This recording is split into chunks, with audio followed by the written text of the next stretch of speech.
오늘 함께 읽으실 하나님의 말씀 빌립보서 3장 10절로부터 14절 말씀입니다.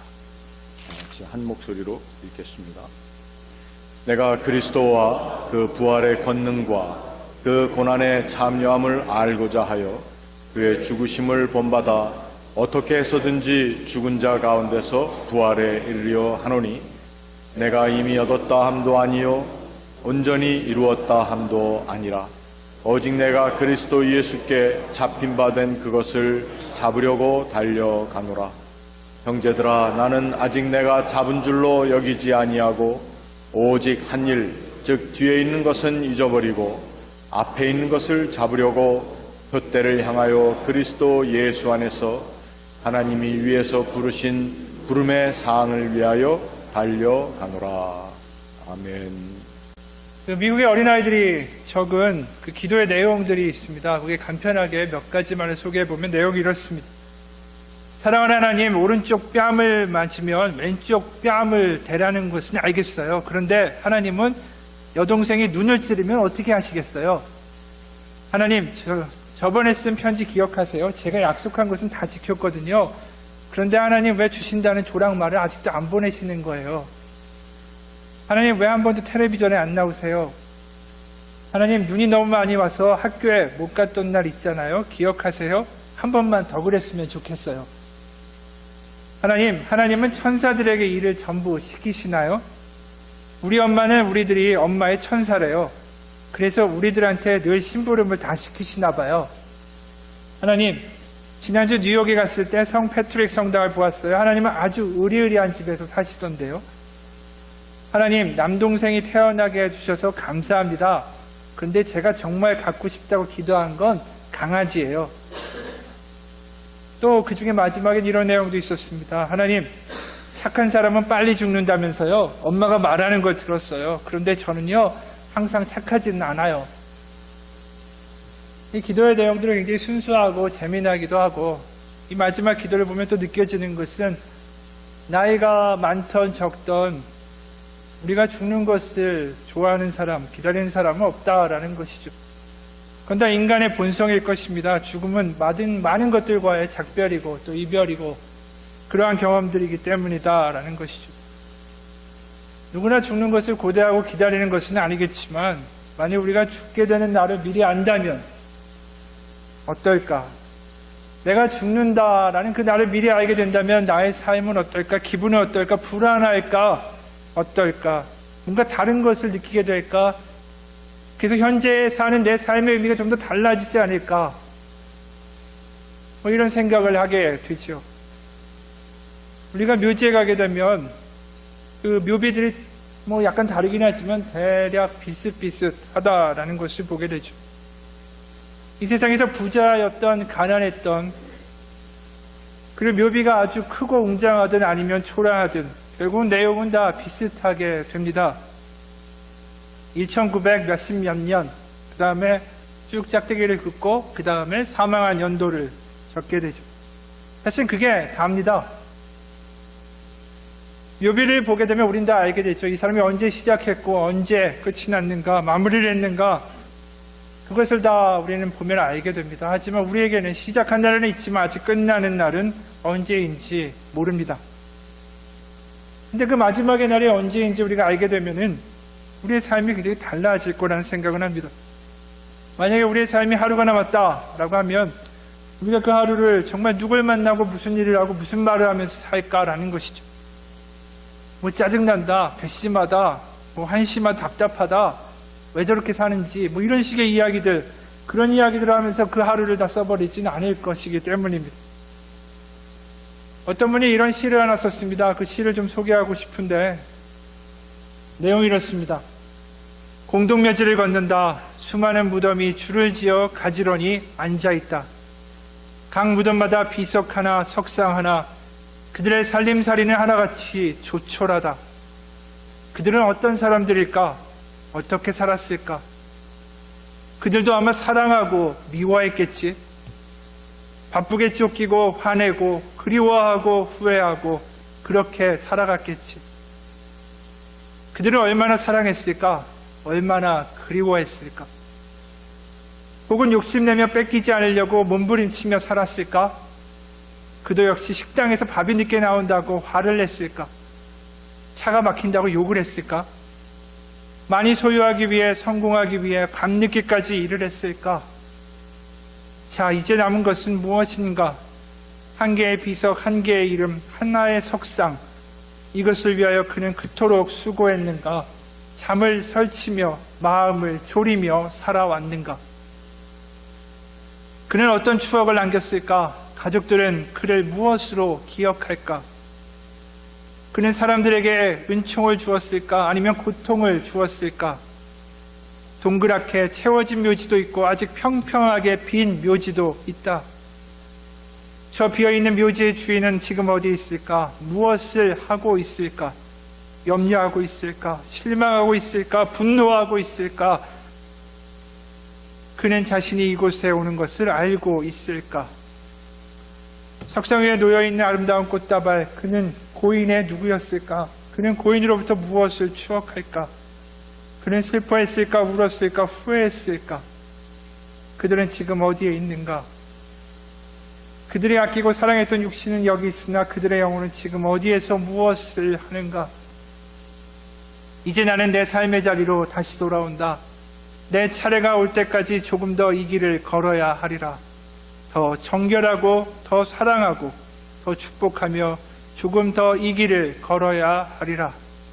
나의 떠남이 사람들에게 영감의 시간이 되며 소망과 그리움의 시간이 될 수 있도록 조금 더 걸어가야 하리라. 행복한 죽음, 후회 없는 안식을 위하여, 후회 없는 이별을 위하여 오늘도 사랑의 길을 가야 하리라. 이게 이 시의 내용입니다. 어느 한 집사님이 있었습니다. 그분이 몸이 안 좋아서 병원에서 종합검진을 받았는데 악성 종양이 발견됐다. 의사가 충격적인 이야기를 했습니다. 암이 말기니까 6개월밖에 못 사니까 그냥 집에 돌아가서 여생을 정리하시라, 이렇게 얘기를 했습니다. 그 말을 들은 그분이 불안감과 걱정이 막 몰려오기 시작을 했다라는 거죠. 그래도 정신을 차리고 자기가 정말 죽기 전에 용서를 빌어야 할 사람들이 누가 있을까 찾아가서 용서를 빌었습니다. 자기의 재산도 정리해서 가난한 사람들에게 나누어주기 시작했습니다. 그리고 생각나는 죄, 생각나지 않은 모든 죄까지 다 회개하기 위해서 열심히 기도 생활을 했습니다. 그리고 그동안 자기가 못했던 전도를 하기 위해서 열심히 그 6개월을 다 썼습니다. 그런데 정작 그 6개월이 됐는데 전혀 죽을 기미가 보이지가 않는 것입니다. 그래서 병원에 다시 찾아갔습니다. 그랬더니 병원에서 하는 말이 오진입니다 라고 얘기하는 것입니다. 암이 아니다. 이 소식을 들은 이제 목사님이 그 집사님을 찾아갔습니다. 목사님이 걱정돼서 집사님에게 묻습니다. 집사님, 벌써 재산도 다 정리하고 이제는 어떻게 사실 겁니까? 그러니까 집사님이 이렇게 대답합니다. 목사님, 저는 암 선고를 받은 후 이 6개월이 제 인생에 있어서 가장 행복한 시간이었습니다. 우리가 인생의 끝을 맺는 것 기꺼워하진 않지만 만약에 그 끝이 언제인지 안다면 지금 현재의 삶의 의미는 분명히 달라질 것입니다. 우리의 시작은 우리가 원해서 이루어진 것이 아닙니다. 우리가 이 세상에 태어났습니다.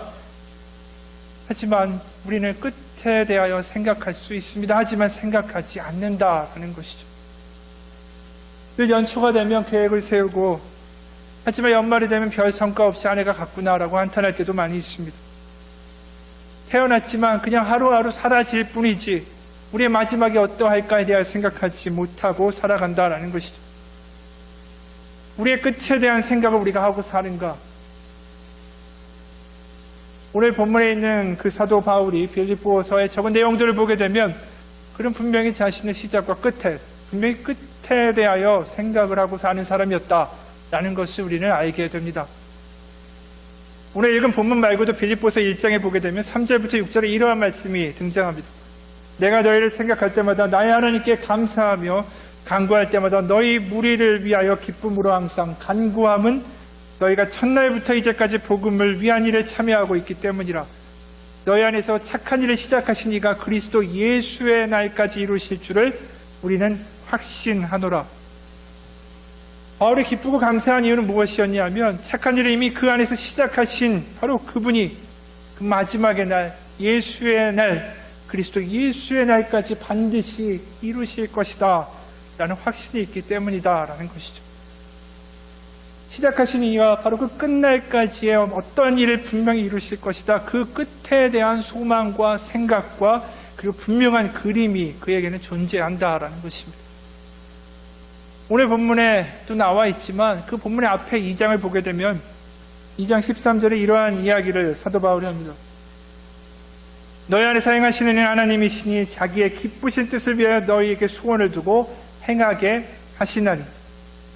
분명히 그 소원을 주시고 시작을 하셨다. 그 시작이 있다.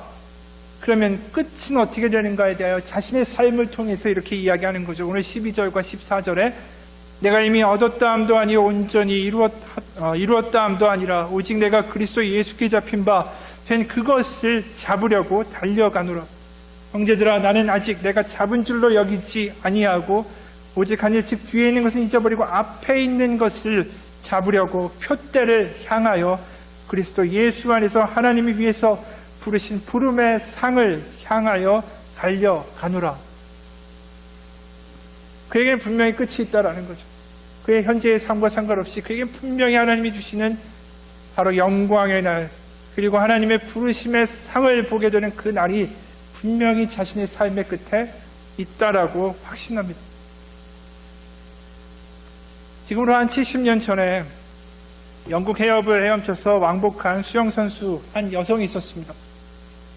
36살의 그 여성이 로스앤젤레스 LA에서 가까운 까타리나라는 섬, 또 그 섬에서부터 캘리포니아 해변까지 수영해서 가겠다, 이제 그런 이야기를 했습니다.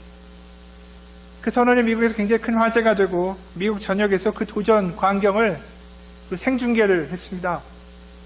많은 사람들이 그 캘리포니아에 있는 사람들이 해변가에 와서 이 여인이 도착하는 것을 기다리고 있었습니다. 16시간 동안을 수영을 했습니다. 그런데 갑자기 짙은 안개가 몰려오기 시작했다라는 거죠. 안개를 치고 사력을 다하고 수영을 하고 팔을 뻗고 계속해서 하지만 점점 기운이 떨어지는 것을 느꼈습니다. 결국 안타깝게도 기권을 하고 나서 이제 나아갔습니다. 그러고 나서 이제 구조선에 타게 된 거죠. 그러고 나서 배를 타고 나서 막상 해안에 도착해 보니까 안개 때문에 안 보였던 그 도착 지점, 마지막 그 도착 지점이 포기했던 곳에서 불과 500m도 안 되는 거리였습니다. 실패 후에 그녀가 기자들과의 인터뷰에서 매우 흥미로운 대답을 했습니다. 제가 실패한 이유는 추위 때문이 아니었습니다. 피곤했기 때문도 아니었습니다. 사실 안개 때문이었습니다. 더 정확하게 말하면 안개로 인해 제가 도착할 그 끝을 보지 못했기 때문이었습니다. 그 끝을 볼 수 있었다면 저는 어떻게 해서든지 도착했었을 것입니다 라고 읽겠습니다. 결국 그 끝을 보지 못한 것, 그 끝을 알지 못한 것, 그렇기 때문에 그 당시 현실이 너무나도 힘들었다라는 것이죠. 우리는 하나님으로부터 말미암아 이 땅에 태어나고 시작이 됐습니다. 하지만 그 끝을 모른다면 우리의 현재의 삶이 너무나도 힘들다라는 것이죠. 우리가 현재를 살아가는 가장 좋은 길은 바로 그 끝에서 지금 현재를 바라보는 것입니다. 우리의 삶에 힘든 게 있고 고난이 있고 어려움이 있고 때로는 이해 안 가는 일이 있다 할지라도 우리의 삶의 이야기가 비극으로 끝나지 않는다라는 것이죠. 바울에게도 어려운 일이 있습니다. 그가 빌립보서를 쓸 때 그가 감옥에 있었습니다. 그리고 그 내용들을 보게 되면 그 빌립보 교회가 그렇게 순탄하지 않다라는 것을 우리는 보게 됩니다.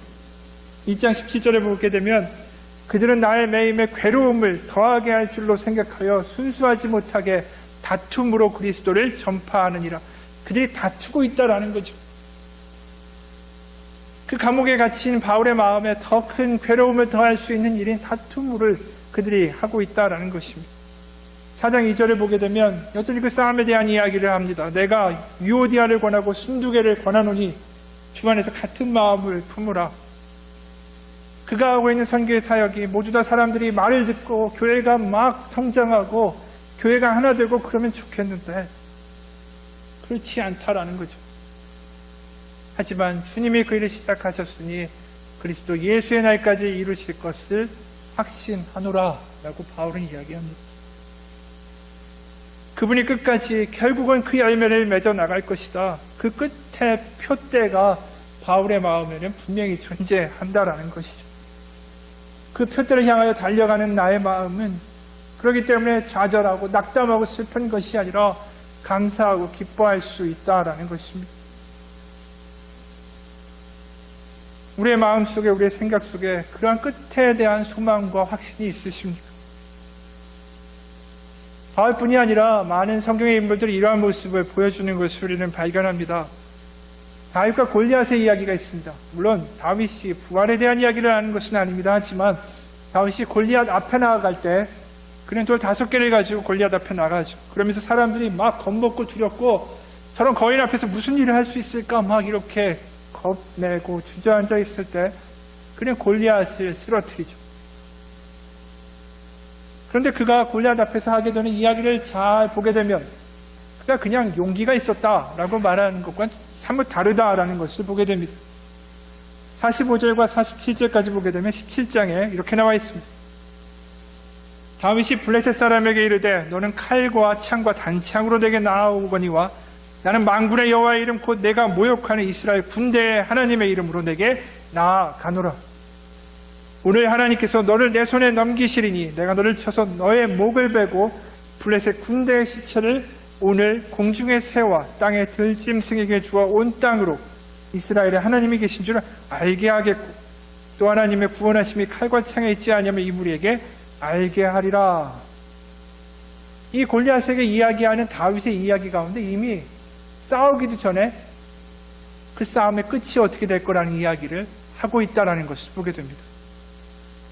이미 골리앗 싸우기 전에 그는 이미 알고 있죠. 오늘 내가 너를 쳐서 내 목을 베고 블레셋 군대의 시체를 오늘 공중의 새와 땅의 들짐승에게 주어 온 땅으로 이스라엘의 하나님이 계실 줄 알게 하겠다. 이것이 과연 그냥 단순히 다윗의 생각이었겠는가라는 것이죠. 하나님이 주신 분명한 그 끝에 대한 확신이 있는 것입니다. 오늘 내가 이렇게 나아가지만 사람들은 겁을 내고 말도 안 되는 일이라고 하지만 이 끝의 이야기는 결코 비극으로 끝나지 않는다라는 분명한 그림이 그에게 있다라는 것이죠. 그냥 믿음을 가져가 아니라 그에게는 확실한 끝에 대한 그림과 소망과 비전이 존재합니다. 바로 그 끝을 향해서 자신이 지금 나가고 있는 것이죠. 바울도 마찬가지입니다. 그 영광된 끝, 하나님이 위에서 부르신 부름의 상, 바로 그 표대와 끝을 향하여 나는 나아가고 있습니다. 그 확신이 바로 어려운 빌립보 교회의 상황에도 불구하고 그를 계속 달려가게 하는, 현재를 살아가게 하는 힘이었다라는 것이죠. 우리가 아는 창세기 요셉의 이야기도 이런 대목이 있습니다. 그는 많은 시련을 겪었죠. 우리는 흔히 그 사람이 시련을 겪었지만 하나님께 신실했고 그래서 하나님이 그를 높이셨다, 이렇게 단순하게 요약을 하지만 그가 겪었던 많은 시련의 사건들, 바로 그 앞에는 바로 하나님이 보여주신 꿈이 있었습니다. 그 세번역 성경으로 창세기 37장을 보면 이런 내용이 등장합니다. 어린 요셉이 형들에게 이야기를 하죠. 형님들, 내가 꾼 꿈 이야기를 한번 들어보세요. 우리가 밭에서 곡식단을 묶고 있었어요. 근데 갑자기 내가 묶은 단이 우뚝 일어서고 형들의 단이 나를 둘러서서 절을 했어요. 형들이 요셉에게 말하였다. 네가 우리의 왕이라도 될성 싶으냐? 정말로 네가 우리를 다스릴 참이냐? 형들은 그의 꿈과 그가 한 말 때문에 더욱 요셉을 미워하였다. 얼마 뒤에 그는 또 다른 꿈을 꾸고 그걸 형들에게 말하였다. 들어보세요. 또 꿈을 꿨어요. 이번에는 해와 달과 별 11개가 나에게 절을 했어요. 그가 아버지와 형들에게 이렇게 말할 때 그의 아버지가 그를 꾸짖었다. 네가 꾼 그 꿈이 무엇이냐? 그래, 나하고 너의 어머니하고 너의 형들이 함께 너에게로 가서 땅에 엎드려서 너에게 절을 할 거란 말이냐? 그의 형들은 그를 시기하고 비꼬면서 말합니다. 꿈꾸는 녀석이라고. 우리가 알고 있는 것처럼 결국은 요셉은 팔려지죠. 형들에게. 그리고 아버지에게는 그 형들이 들짐승에게 잡혀먹었다 라고 이제 거짓말을 해댑니다. 요셉은 어릴 때부터 부모 아버지의 사랑을 독차지했지만 형제들에게 배반을 당하고 17세에 결국 팔리게 되죠. 우리가 다 아는 내용입니다. 힘든 환경이 그에게 계속 주어집니다. 그 환경은 계속 물어보죠. 너 포기할래? 팔려가 알지도 못하는 먼 타국으로 가게 됩니다. 모든 것이 낯설고 음식도 다르고 언어마저도 달랐습니다. 자기 신세가 처량하죠. 그때 세상은 그에게 물었습니다. 너 포기할래? 일이 잘 되는 것 같아서 높은 지위에 있는 고위 관리 밑에서 인정을 받게 됩니다. 그런데 터무니없는 누명을 쓰고 감옥에 가게 되죠. 세상은 그에게 또 묻습니다. 너 포기할래? 그 감옥에서 마침 자신을 도와줄 것 같은 사람을 만납니다. 그리고 도와주겠다라고 이야기를 하죠. 나가면 내가 분명히 도와줄 것이다. 그런데 그 희망을 주었던 그 사람, 나가자마자 요셉의 일을 싹 다 잊어버립니다. 다시 낙담할 수 있는 상황이 되고 2년 동안 또 감옥에 있게 됩니다. 세상은 다시 묻습니다. 너 이제 포기할래? 세상은 계속해서 끈질기게 그에게 물었습니다. 자기가 원하는 대로 순탄하게 일이 풀려가지도 않았습니다. 주위와 환경이 자신을 계속해서 밀어붙입니다. 그리고 계속 묻습니다. 너 이제 포기 안 할래? 근데 그가 과연 어떻게 견뎠을까?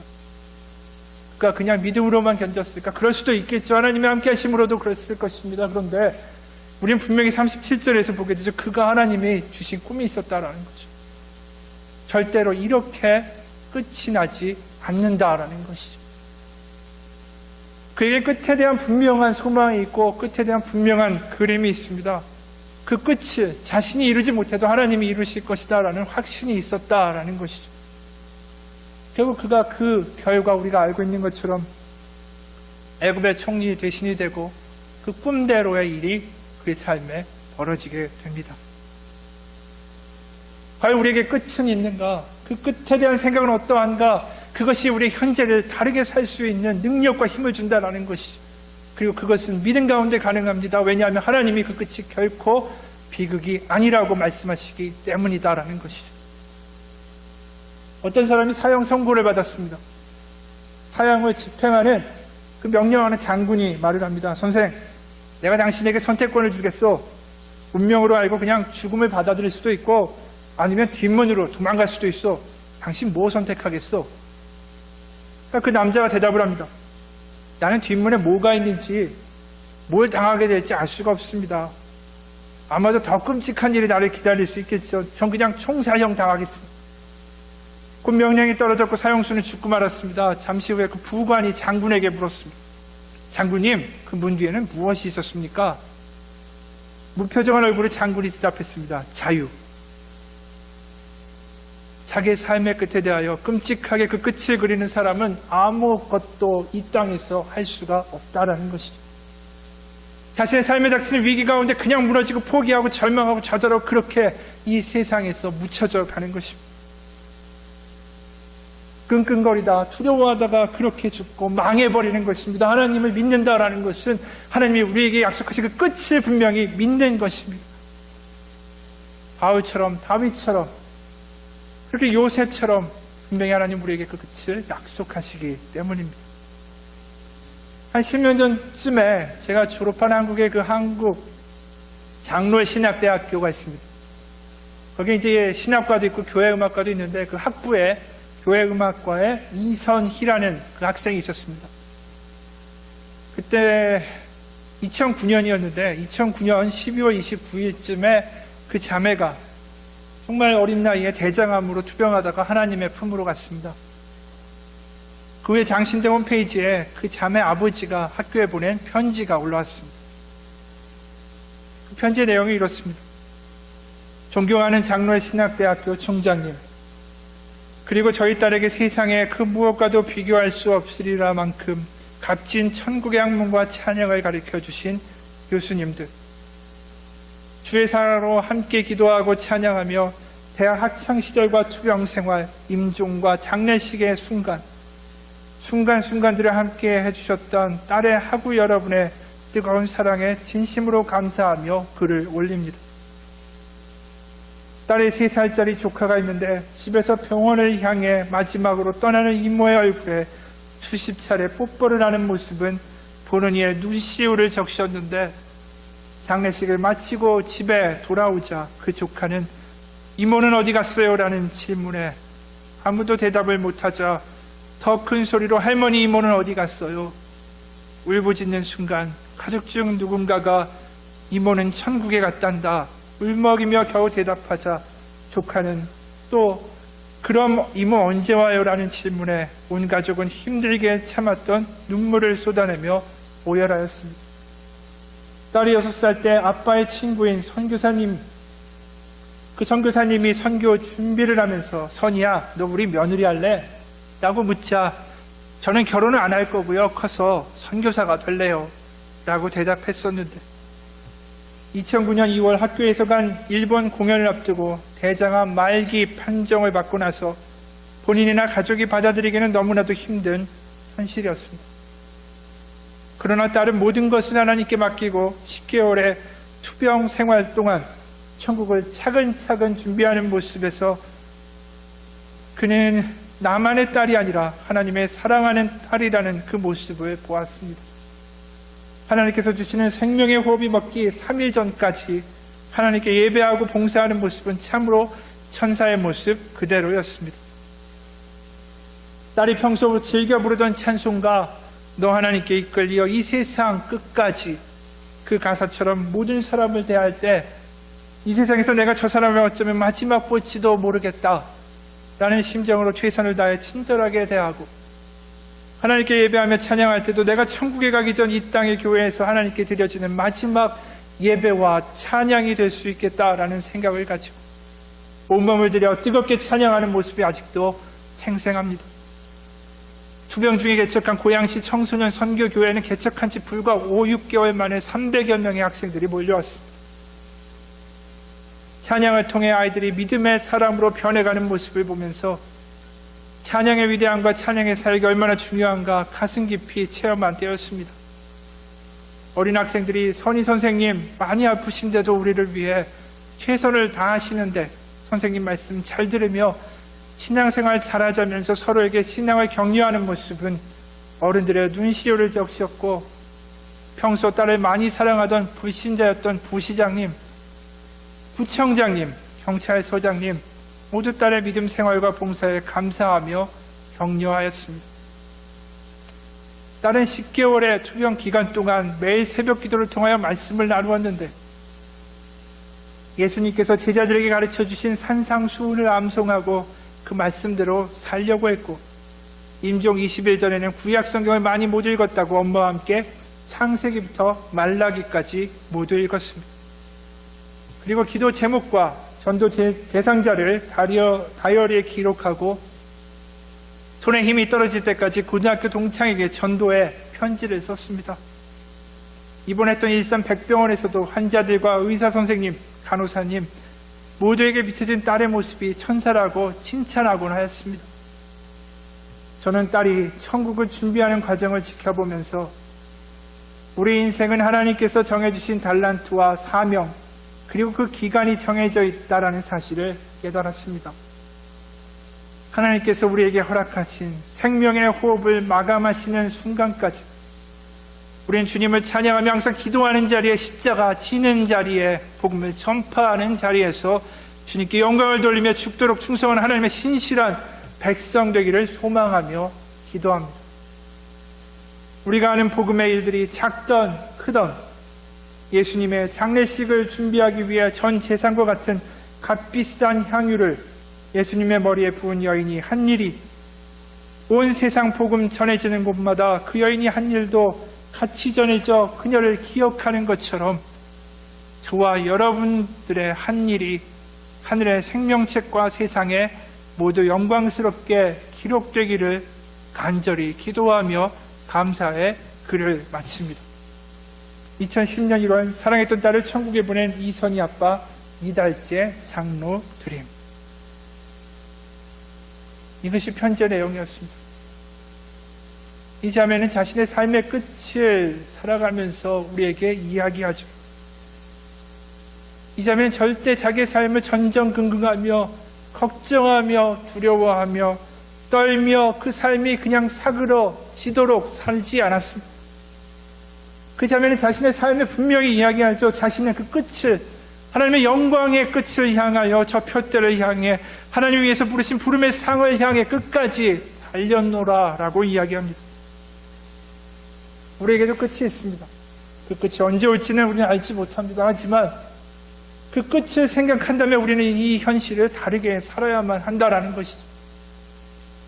그 끝에서 우리의 삶을, 나의 삶을 바라보기 원합니다.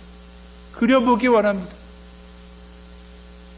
그럴 때 그분이 주시는 믿음을 가지고 그 끝에 대한 소망을 가지고 우리는 현재를 다르게 살 수 있습니다. 그리고 주님은 그때 우리에게 다시 살아갈 힘을 주십니다. 주님은 지금도 우리에게 말씀하시죠. 일어나라, 뒤돌아보지 마라. 지난날의 일들은 있으라. 바로 나를 따라오고 끝까지 나에게 소망을 가지라. 일이 어떻게 되길 기대하고 바랬던 것, 그것 잊어버리고 내가 너에게 새로운 것을 이루어가는 하나님으로 보이지 않느냐. 내가 내게 새로운 경험을 하고 새 일을 할 수 있는 그런 일을 만들어 줄 수 있느니라. 인생이 사막같이 보이고 낙담하고 슬퍼할 때 그러지 말고 끝을 보라. 눈을 들어라. 네가 길이 없는 곳에 내가 길을 낼 것이다. 메마르고 거친 땅에서 분명한 생명의 샘이 솟아오르게 하리라. 이것이 하나님이 이사야에게 주셨던 말씀이기도 하죠. 하나님은 우리에게 묻습니다. 끝을 생각하고 사는가? 아니면 그냥 그렇게 시달리며 살아가는가? 그것은 우리의 선택이고 우리가 끝을 믿으며 하나님 가운데 소망과 비전을 가지고 살아갈 때 우리의 오늘의 현재도 달라질 것을 믿습니다.